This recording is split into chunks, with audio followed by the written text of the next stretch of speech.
All right, let's talk about one of the most powerful tools a manager has, coaching. A lot of people think it's this complicated, expert-level skill, but honestly, it's not. We're going to break it down and show you how you can start doing it effectively, like today. So, let's just dive right in. Does this sound familiar? I just don't have time. Yeah, this is probably the #1 reason managers give for not coaching their teams. It just feels like one more thing on an already packed schedule. But what if I told you that a few of these conversations could actually save you time down the road? Stick with me here. And let's get another thing straight right away. You do not need a fancy certification or some special diploma to be a great coach for your people. That's just a myth.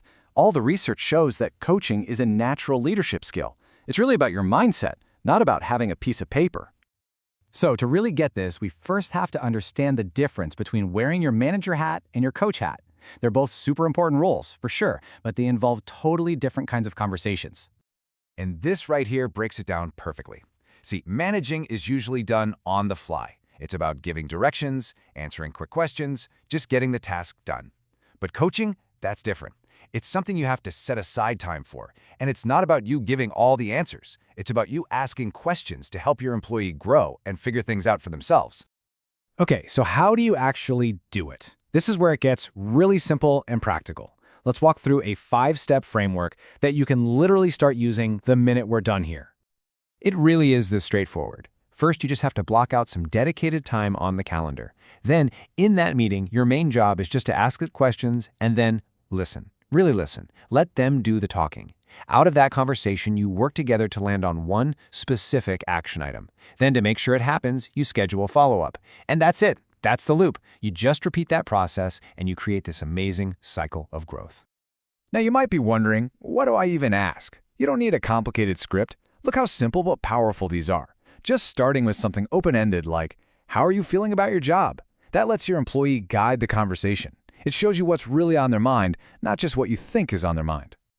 And here's the crucial part.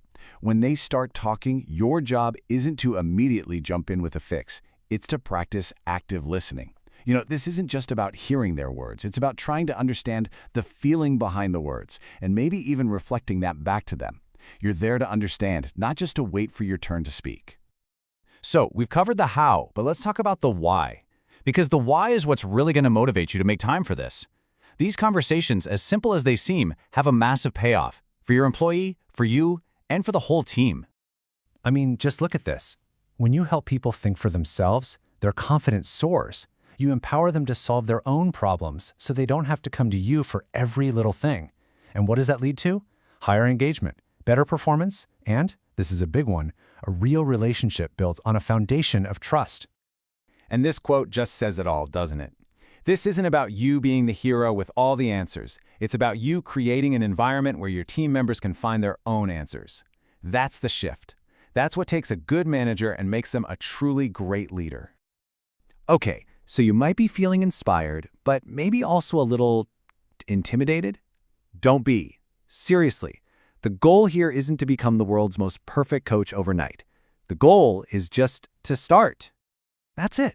That is the big secret. Just start. Pick one person on your team, find 30 minutes in the calendar sometime next week, and just have the conversation. It's not going to be perfect, and that is totally okay. Just taking that first step is everything. So, I'll leave you with this question. As we wrap up, don't just think about these ideas in theory. Think about a person. Who on your team comes to mind? Who could really benefit from a conversation like this?